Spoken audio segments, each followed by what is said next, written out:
Well, Mark, first of all, first win of the season. How good did that one feel? Yeah, it's been coming. I thought, the Toulouse game, obviously we spoke about managing the game better, and I thought how everyone took that lesson into the cup game was great. So yeah, it's good to get that, that first win of the season, but we're also under no illusions. We need to use that as a springboard to get, where we want to be come the end of the year. I guess you always knew that Halifax would come back into it. You built that 28-point lead. Did you allow Halifax back into it, or did they fight their way back into it? How did you see it? I think a bit of both, if I'm honest with you. Look, Halifax are a dangerous team. As soon as we gave them a sniff, they took the chance, didn't they? So we've been speaking about, being a little bit more ruthless if we do have a team on the ropes like that. But you've also got to give credit to Halifax that they've got some dangerous players out there that can capitalise on any sloppiness on our part. You did talk last week about wanting to cut out the handling areas, the mistakes, the penalties. It seemed like you were a bit more successful with that this week. Yeah, we definitely look more like what we want to be about, especially that first 30-35 minutes. I thought we were excellent.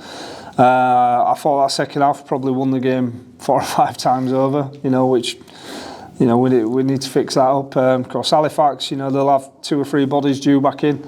They'll be wanting to put a few lessons into practice themselves. So we're expecting another tough game come Sunday. You slightly rotated the squad around a bit, or as much as you could do within reason. Jack Potter and Taylor Pemberton came into the lineup. What did you make to their involvement, first involvement this season in a competitive fixture? Yeah, if I start with young Potsy, he's a young kid learning his craft. I thought how he went about applying himself to that full back role were commendable. Some really nice touches, especially in that first half. Probably think he let a couple of errors get to his confidence, which is common in a young player. So it'll be a lot better for that experience, and it's good to know that if we need to call up on him, he's there and willing to do it. Yeah, and then Taylor. Yeah, Taylor, I was really pleased with Taylor. I've been into him all pre-season. Like his running game, I've always admired, and I think it's a real strength of his. But I also wanted him to improve in certain areas in his defensive game, which has been going about in the off-season. I didn't manage to get him on against Toulouse, which, were a tough one for him. And, sometimes it goes like that, but I thought he took his chance great. And, if he plays like that every week, he'll be in that team. The game did turn a bit bad-tempered towards the end of it, and Sam Cook ended up in the sin bin along with Jacob Fairbank. Are you worried that could spill over into this week at all? Or? I don't think so. I think it were more bit of handbags more than anything else. I don't think there were anything really in it. Just a bit of needle. Hopefully nothing comes of it. I don't think there will, but yeah, it'll definitely be a bit of added spice come Sunday. But yeah, on our part, we're just going about planning for a game as we normally would, as I'm sure Halifax will be as well. When you face a team 2 weeks in a row, is it become that much more difficult to prep, or in some respects is it easier facing the same opposition?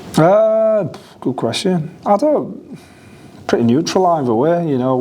As I said, I think Halifax will have 2 or 3 changes itself to come back in. I know Douglas will come back in that middle. There'll be Woodbourne, Hall coming back in, and Crooksy in the centres. So there'll be different personnel to have a look at. But at the same time, as I've said all along, I think at this stage of the year you need to worry about your own standards and where you're at. It's fair to say that up until last week, I don't think we completed above 70% up until last week.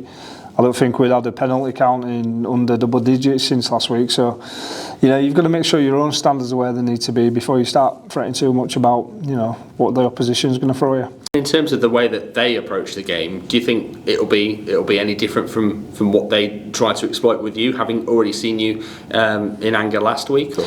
I don't know. I suppose that'll be up for Kyle and his team to worry about. We're just prepping for the best version of herself, and obviously looking at where Halifax can cause us some issues, and then going out and nailing that really on Sunday. As I said, at this stage of the year, I'm more bothered about making sure that we've got a team that we're all happy with and how we're playing, and once we've got that, if we come up against teams that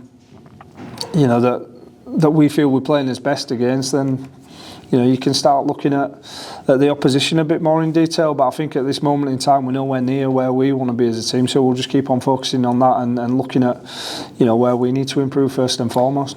And we also often talk about the advantage or the disadvantage of going away to an opposition ground. This will be your third week at home at the LNER Community Stadium, so home advantage for yourself. Yeah. How much have you enjoyed, I guess, building that identity in front of the York fans again this season?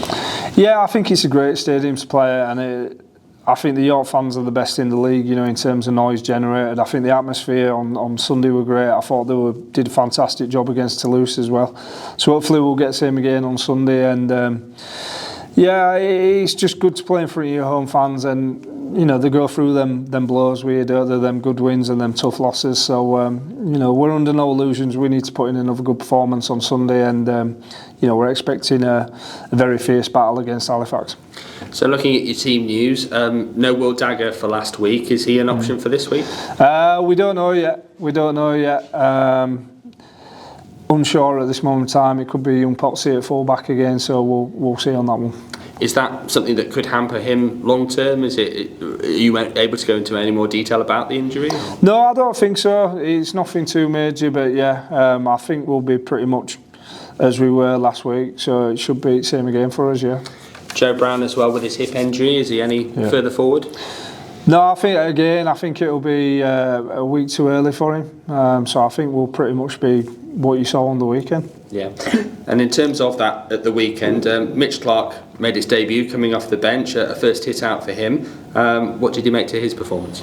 Yeah, I thought there were some really nice touches of Mitch. He showed what he's all about. Obviously he got that arm free, couple of offloads. So one area we do want to keep on chasing and getting better at is just that second phase play, and his push and his anticipation. I think there were 1-2 where Levi made a lovely break down that left wing, and we just got to keep on working on getting a few more bodies in the picture.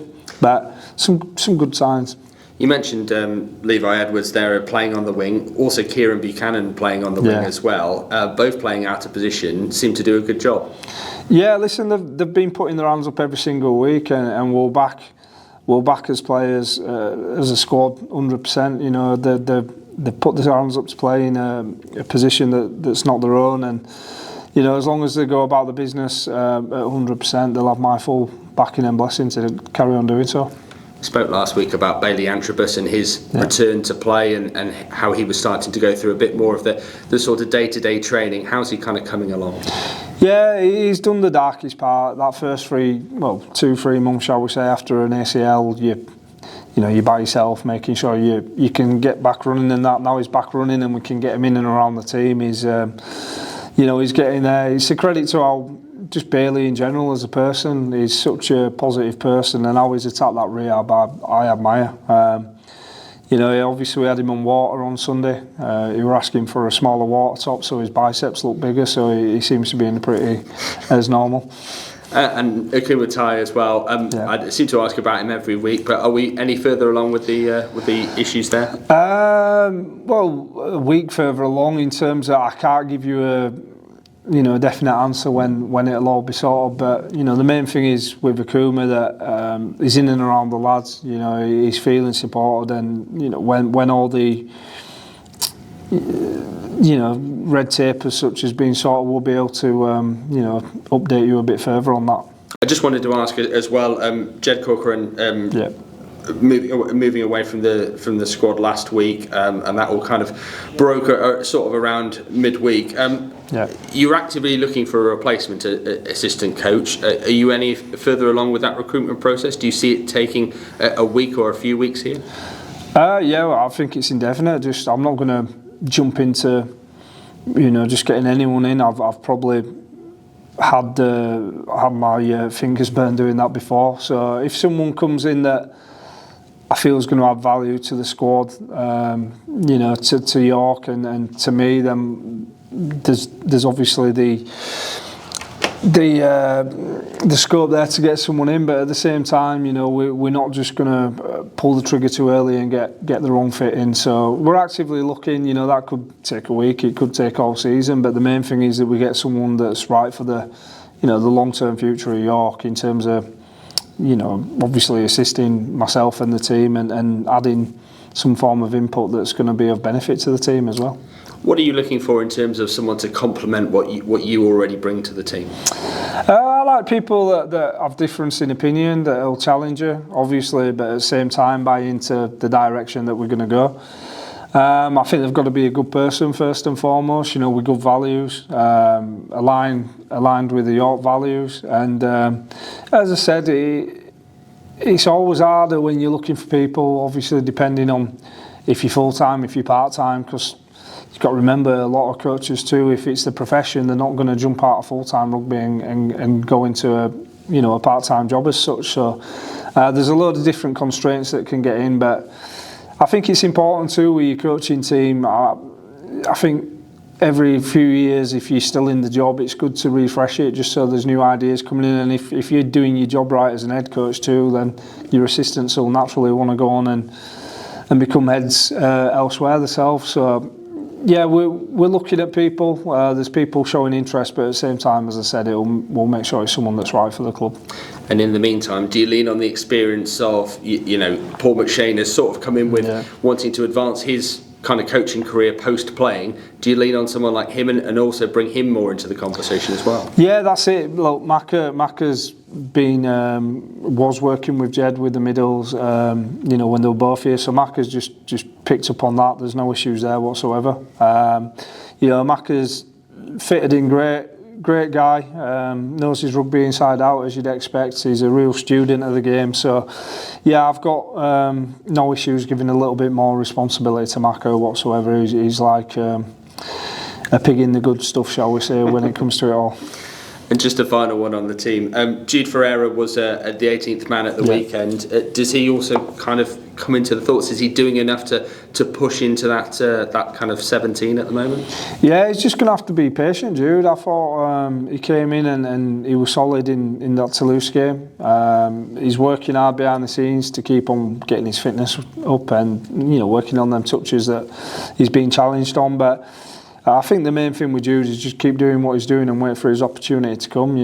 Naturally, you want a lot of depth in certain positions, and at the moment, the lads in front of him are doing the job. So it's a case of just waiting for his turn, and then when he does get his chance again, which he will, making sure he stays there.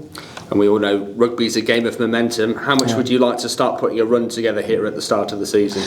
Yeah, I think I'm not going to say no, am I? I think when I came in last year, we had to go on quite a run to get where we wanted to be, so we definitely don't want to leave it to that again. But at the same time, we're not going to, I think you can get too caught up looking either too far in the past or too far in the front. I think it's really important you just stay in the moment. It's one game at a time.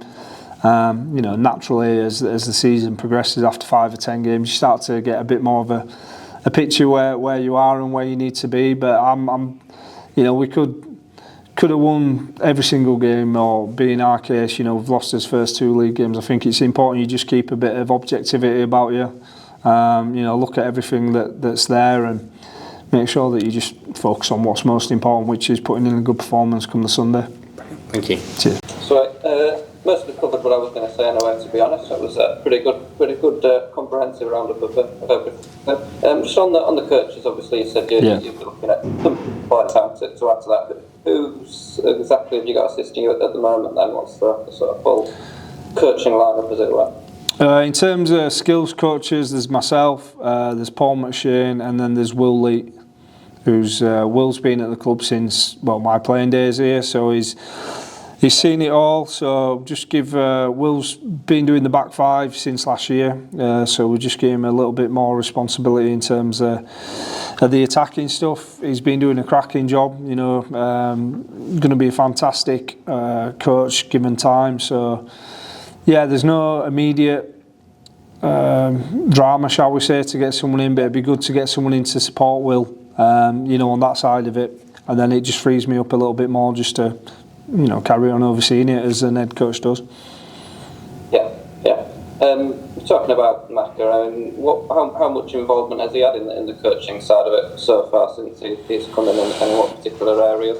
Well, as you'd expect, around that ruck especially, he's been great. You know, as I said, Maka naturally in the position he plays, he's there to control your structure. You know, and make sure the ball's getting to the right areas of the field. So, really enjoying working with Maka. Just champion guy. You know, my sort of guy just tells it how it is. You know, quiet off the field, but a little loudmouth on it, which is exactly what you want. And the lads have really taken to him too. And how's his contribution been on the field so far as well? Yeah, I think he's been fantastic.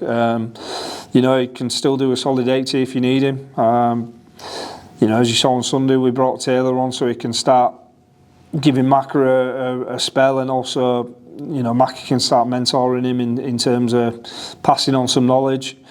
So yeah, I think his contribution's been great, and we're lucky that there's quite a few senior players at this team that are really good professionals that want to do well and succeed and want others to do well and succeed. So he definitely fits in that category for sure.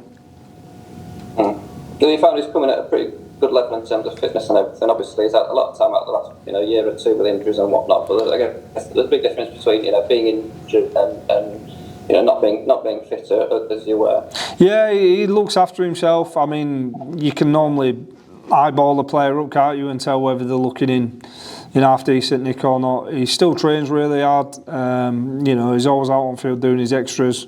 Sometimes you have to drag him off it. You know, but yeah, I think he's just exactly what you'd expect from an ex-Super League player that's played 300 and odd games and won a Man of Steel. He's just a good professional player. Just on a bit of a tangent, AJ Towers made his debut for League last week and did pretty well, and I think League fans are quite happy with the pickup that they've got there. Is that much of a surprise to you, having seen him close up last week? No, I didn't know too much about AJ till obviously I'd come to York, but he caught his eye straight away. You know, really happy that he had a good debut. I watched it, you know, a bit later on that evening.